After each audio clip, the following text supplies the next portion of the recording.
27 जुलाई 2024 बाबा के महावाक्य। मीठे बच्चे, बाप समान रहमदिल और कल्याणकारी बनो।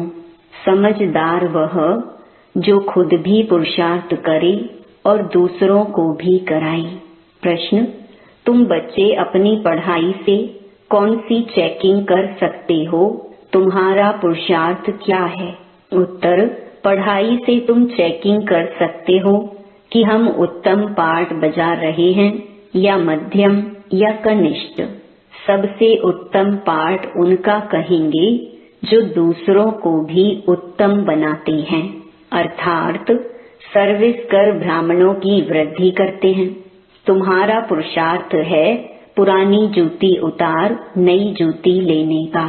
जब आत्मा पवित्र बने तब उसे नई पवित्र जूती माना शरीर मिले। ओम शांति। बच्चे दो तरफ से कमाई कर रहे हैं।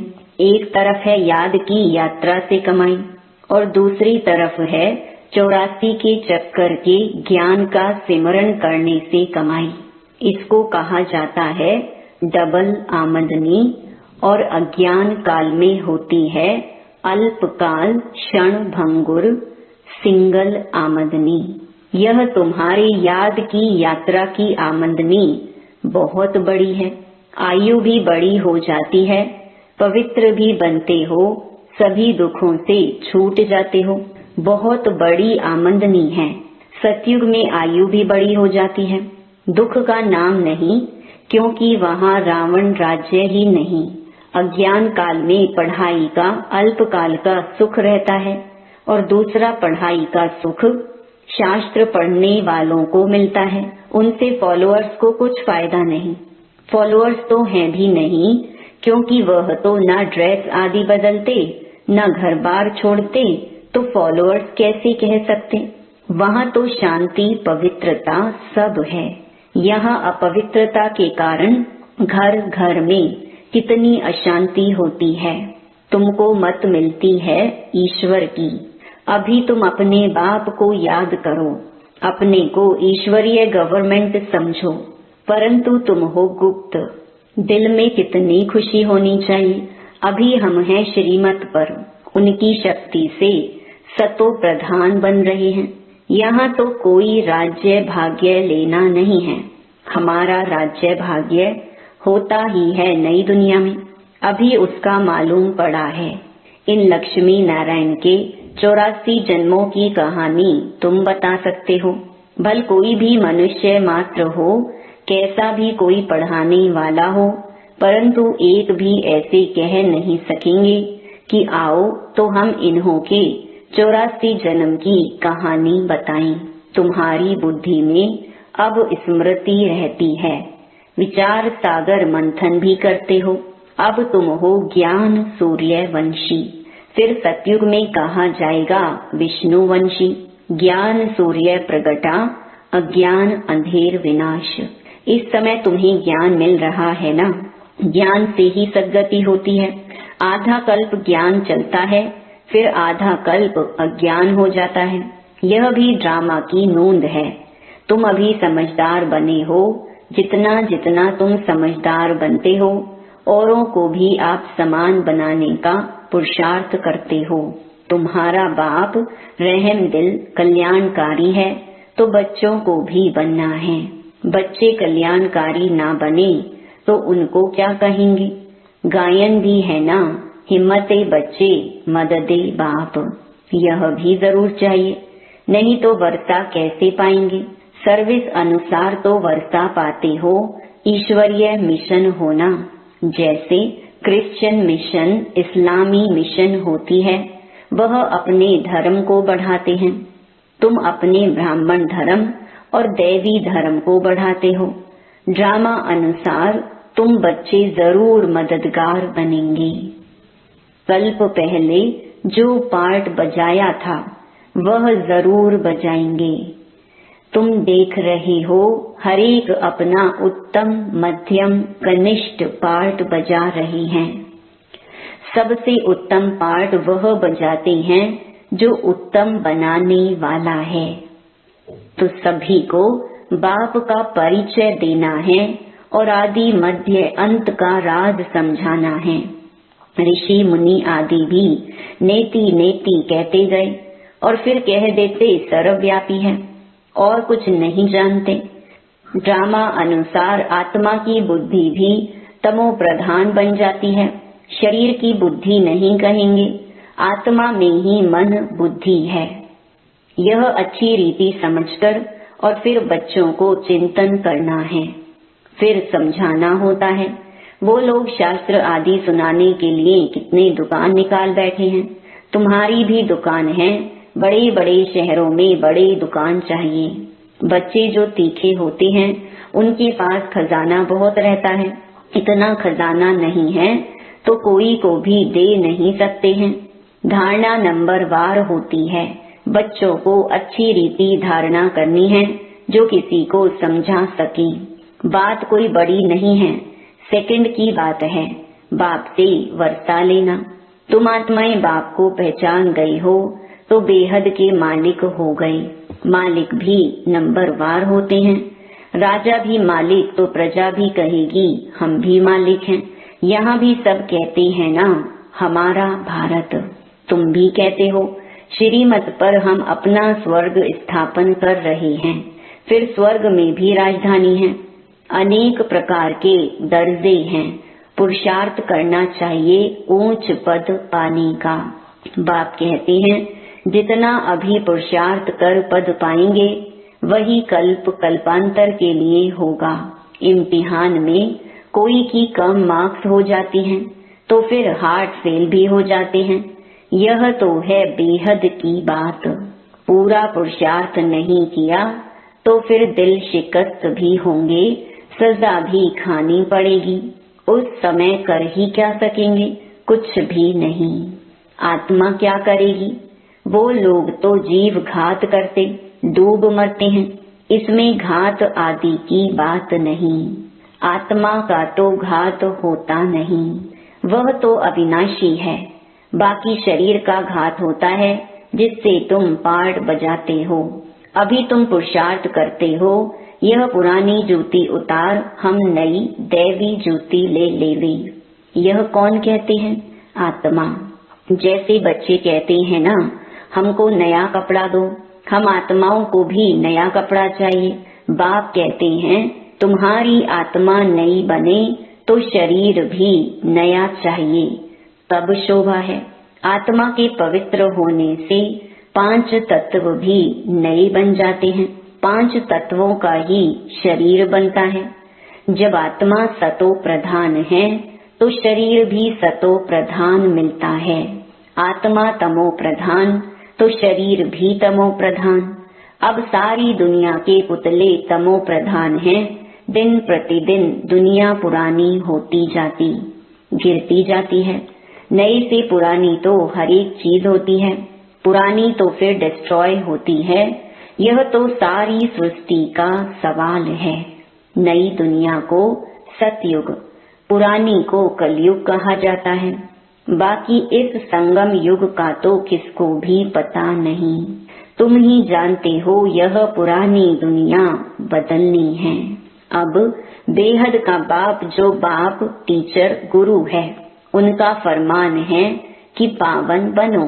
काम जो महाशत्रु है उन पर जीत पहन जगत जीत बनो। जगत जीत अर्थात विष्णु वंशी बनो। बात एक ही है। इन अक्षरों का अर्थ तुम जानते हो, बच्चे जानते हैं। हमको पढ़ाने वाला है बाप। पहले तो यह पक्का निश्चय चाहिए, बच्चा बड़ा होता है तो बाप को याद करना पड़े, फिर टीचर को, फिर गुरु को याद करना पड़ी। भिन्न भिन्न समय पर तीनों को याद करेंगे। यहाँ तो तुमको तीनों ही इकट्ठे एक ही टाइम मिले हैं। बाप, टीचर, गुरु एक ही है। वो लोग तो वानप्रस्थ का भी अर्थ नहीं समझते। वानप्रस्थ में जाना है इसलिए समझते हैं गुरु करना चाहिए। 60 वर्ष के बाद गुरु करते हैं। यह कायदा अभी ही निकला है। बाप कहते हैं इनके बहुत जन्मों के अंत में वानप्रस्थ अवस्था में मैं इनका सतगुरु बनता हूँ। बाबा भी कहते हैं 60 वर्ष बाद सतगुरु किया है, जबकि निर्वाण धाम जाने का समय है। बाप आते ही हैं सबको निर्वाण धाम में ले जाने, मुक्ति धाम जाकर फिर पाठ बजाने लिए आना है। वानप्रस्थ अवस्था तो बहुतों की होती है, फिर गुरु करते हैं। आजकल तो छोटा बच्चा हुआ उनको भी गुरु करा देते हैं, फिर गुरु को दक्षिणा मिल जाएगी। क्रिश्चियन लोग क्रिश्चियनाइज कराने गोद में जाकर देते हैं, परंतु वह कोई निर्वाण धाम में जाते नहीं। यह सब राज बाप समझाते हैं। ईश्वर का अंत तो ईश्वर ही बताएंगे, शुरू से लेकर बतलाते आए हैं। अपना अंत भी देते हैं और सृष्टि का ज्ञान भी देते हैं। ईश्वर खुद आकर आदि सनातन देवी देवता अर्थात स्वर्ग की स्थापना करते हैं। इनका नाम भारत ही चला आता है। गीता में सिर्फ श्री कृष्ण का नाम डाल कितना रोला कर दिया है। यह भी ड्रामा है, हार और जीत का खेल है। इसमें हार जीत कैसे होती है, यह बाप बिगड़ तो कोई बता न सके। यह लक्ष्मी नारायण भी नहीं जानते कि हमको फिर हार खानी है। यह तो सिर्फ तुम ब्राह्मण ही जानते हो, शूद्र भी नहीं जानते। बाप ही आकर तुमको ब्राह्मण से देवता बनाते हैं। हमसों का अर्थ बिल्कुल अलग है, ओम का अर्थ अलग है। मनुष्य तो बिगर अर्थ जो आया वह कह देते हैं। अभी तुम जानते हो कि कैसे नीचे गिरते हैं फिर चढ़ते हैं। यह ज्ञान अभी तुम बच्चों को मिलता है, ड्रामा अनुसार फिर कल्प बाद ही आकर बताएंगे। जो भी धर्म स्थापक हैं वह आकर फिर अपना धर्म अपने समय पर स्थापन करेंगे। नंबरवार पुरुषार्थ अनुसार नहीं कहेंगे, नंबरवार समय अनुसार आकर अपना अपना धर्म स्थापन करते हैं। यह एक बाप ही समझाते हैं। मैं कैसे ब्राह्मण फिर सूर्यवंशी चंद्रवंशी डिनेस्टी स्थापन करता हूँ। अभी तुम हो ज्ञान सूर्यवंशी, जो फिर विष्णुवंशी बनते हो। अक्षर बड़ी खबरदारी से लिखने होते हैं, जो कोई भूल ना निकाले। तुम जानते हो यह ज्ञान का एक एक महावाक्य रतन हीरे हैं। बच्चों में समझाने की बहुत रिफाइननेस चाहिए। कोई अक्षर भूल से निकल जाए तो फट से राइट कर समझाना चाहिए। सबसे कड़ी भूल है बाप को भूलना। बाप फरमान करते हैं माँ में कम याद करो, यह भूलना नहीं चाहिए। बाप कहते हैं तुम बहुत पुराने आशिक हो, तुम सब आशिकों का एक माशूक है। वह तो एक दो की शक्ल पर आशिक माशूक होते हैं, यहाँ तो माशूक है एक। वह एक कितने आशिकों को याद करेंगे? अनेकों को एक को याद करना तो सहज है, एक कैसे अनेकों को याद करेंगे? बाबा को कहते हैं बाबा हम आपको याद करते हैं, आप हमको याद करते हैं। अरे याद तुमको करना है पतित से पावन होने के लिए। मैं थोड़े ही पतित हूँ जो याद करूँ। तुम्हारा काम है याद करना, क्योंकि पावन बनना है। जो जितना याद करते हैं और अच्छी रीति सर्विस भी करते हैं उनको धारणा होती है। याद की यात्रा बहुत डिफिकल्ट है, इसमें ही युद्ध चलती है। बाकी ऐसे नहीं कि 84 का चक्कर तुम भूल जाएंगे। यह कान सोने का बर्तन चाहिए। जितना तुम याद करेंगे उतनी धारणा अच्छी होगी, इसमें ताकत रहेगी। इसलिए कहते हैं याद का जौहर चाहिए। ज्ञान से कमाई है, याद से सर्व शक्तियाँ मिलती हैं नंबरवार। तलवारों में भी नंबरवार जौहर का फर्क होता है, वह तो है स्थूल बातें। मूल बात बाप एक ही कहते हैं, अल्फ को याद करो। दुनिया के विनाश के लिए यह एक एटॉमिक बॉम्ब जाकर रहेगा और कुछ नहीं। उसमें न सेना चाहिए न कैप्टन। आजकल तो ऐसा बनाया है जो वहाँ बैठे बैठे बॉम्ब छोड़ेंगे। तुम यहाँ बैठे बैठे राज्य लेते हो, वह वहाँ बैठे सबका विनाश करा देंगे। तुम्हारा ज्ञान और योग उनका मौत का सामान इक्वल हो जाता है। यह भी खेल है। एक्टर्स तो सब है ना। भक्ति मार्ग पूरा हुआ है, बाप ही आकर अपना और रचना के आदि मध्य अंत का परिचय देते हैं। अब बाप कहते हैं व्यर्थ की बातें तुम नहीं सुनो, इसलिए हियर नो इविल। इसका चित्र बनाया है। आगे बंदर का बनाते थे, अब मनुष्य का बनाते हैं, क्योंकि सूरत मनुष्य की है परंतु सीरत बंदर जैसी है, इसलिए भेंट करते हैं। अभी तुम किसकी सेना हो? शिव बाबा की। बंदर से तुमको मंदिर लायक बना रहे हैं, कहाँ की बात कहाँ ले गए हैं। बंदर कोई पुल आदि बांध सकता है क्या? यह सब हैं दंत कथाएं। कभी भी कोई पूछे शास्त्रों को तुम मानते हो? बोलो वाह, ऐसा कौन होगा जो शास्त्रों को नहीं मानेगा। हम सबसे जास्ती मानते हैं। तुम भी इतना नहीं पढ़ते हो जितना हम पढ़ते हैं। आधा कल्प हमने पढ़े हैं। स्वर्ग में शास्त्र भक्ति की कोई चीज नहीं होती। कितना सहज बाप समझाते हैं, फिर भी आप समान बना नहीं सकते। बच्चों आदि के बंधन के कारण कहाँ निकल नहीं सकते। यह भी ड्रामा ही कहेंगे। बाप कहते हैं हफ्ता 15 दिन कोर्स ले, फिर आप समान बनाने लग जाना चाहिए। जो बड़े बड़े शहर हैं, कैपिटल में घेराव डालना चाहिए, तो फिर उनका आवाज निकलेगा। बड़े आदमी बिगर कोई का आवाज निकल ना सके। जोर से घेराव डालो तो फिर बहुत आएंगे। बाप के डायरेक्शन मिलते हैं ना।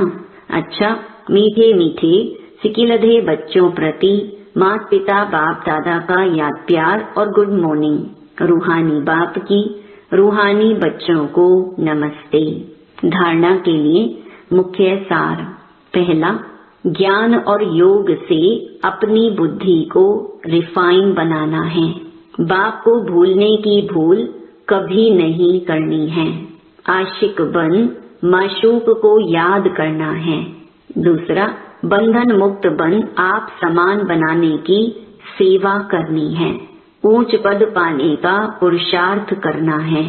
पुरुषार्थ में कभी दिल शिकस्त नहीं बनना है। वरदान, 1 मिनट की एकाग्र स्थिति द्वारा शक्तिशाली अनुभव कराने वाले एकांतवासी भव। एकांतवासी बनना अर्थात कोई भी एक शक्तिशाली स्थिति में स्थित होना। चाहे बीज रूप स्थिति में स्थित हो जाओ, चाहे लाइट माइट हाउस की स्थिति में स्थित हो, विश्व को लाइट माइट दो।